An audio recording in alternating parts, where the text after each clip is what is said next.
রমাদান মাসের মধ্যে একটা রাত আছে, যে রাতের নাম হচ্ছে লাইলাতুল কদর। আমি আশা করি আপনারা সবাই এই সূরাটা জানেন।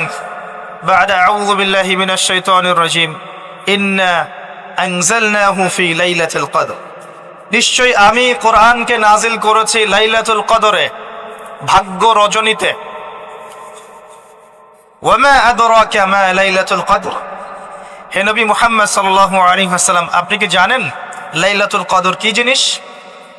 লাইলাতুল কদরি খায়রুম মিন আলফি শাহর। লাইলাতুল কদর হচ্ছে হাজার মাসের চাইতে উত্তম। এখানে গাণিতিকভাবে ব্যাখ্যা করতে যাবেন না 1000 মাস সমান সমান কত বছর হয়, ব্যাপারটা এমন নয়। এখানে আধিক্য বোঝানো হয়েছে। হাজার হাজার মাস ইবাদত করলে যে নেকি হয়, এক রাত ইবাদত করলে সে নেকি হয়ে যাবে। এই রাতে কি হয় স্পেশাল? তানাজ্জালুল মালাইকাতু ওয়ার রূহ। এই মাসে আল্লাহর পক্ষ থেকে আল্লাহর ফেরেশতারা নেমে আসেন। কোথায় নেমে আসেন? পৃথিবীতে। তাদের সর্দার হিসেবে থাকেন জিবরাইল আলাইহিস সালাম। তানাজ্জালুল মালাইকাতু ওয়ার রূহু ফিহা বিইذনি রাব্বিহিম। আল্লাহর রবের আদেশে তারা এই কাজটা করেন। মিন কুল্লি আমর, প্রত্যেকটা বিষয়ের ফয়সালা হয় এই রাতে। আপনার আমার তাকদীর লিখা হয়েছে আসমান জমিন সৃষ্টির 50,000 বছর আগে।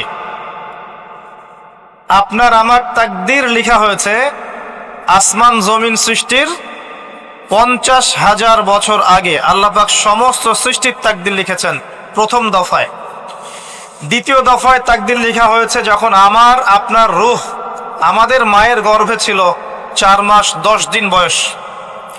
ওই সময় আল্লাহর পক্ষ থেকে ফেরেশতা আসেন, এসে লিখে দেন তার হায়াত, তার রিজিক, সে সৌভাগ্যবান না দুর্ভাগ্যবান। এরপর রূহটাকে ফুঁকে দেন, বাচ্চা নড়াচড়া শুরু করে। এর আগ পর্যন্ত পেটের মধ্যে বাচ্চা নড়াচড়া করে না। যখন রূহটা ফুঁকে দেওয়া হয় তারপর থেকে বাচ্চা নড়াচড়া শুরু করে। দ্বিতীয় দফায় তাকদীর লেখা হয়।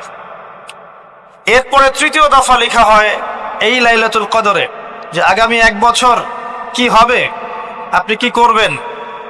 অর্থাৎ 1 বছরের বাজেট প্রণয়ন করা হয় প্রত্যেক লাইলাতুল কদরে। তানাজ্জালুল মালাইকাতু ওয়ার রূহ ফিহা বিইذনি রাব্বিহিম মিন কুল্লি আমর। এই রাতের আরেকটা বৈশিষ্ট্য হচ্ছে সালামুন হিয়া হাত্তা মাতলাইল ফজর। ফজর পর্যন্ত এই রাতে শান্তি শান্তি শান্তি শান্তি প্রশান্তি বজায় থাকে। এই রাতে আপনি যে দোয়া করবেন, যে কোনো দোয়াই করবেন, যদি আপনার রিজিকটা হালাল হয় ইনশাআল্লাহ কবুল হয়ে যাবে।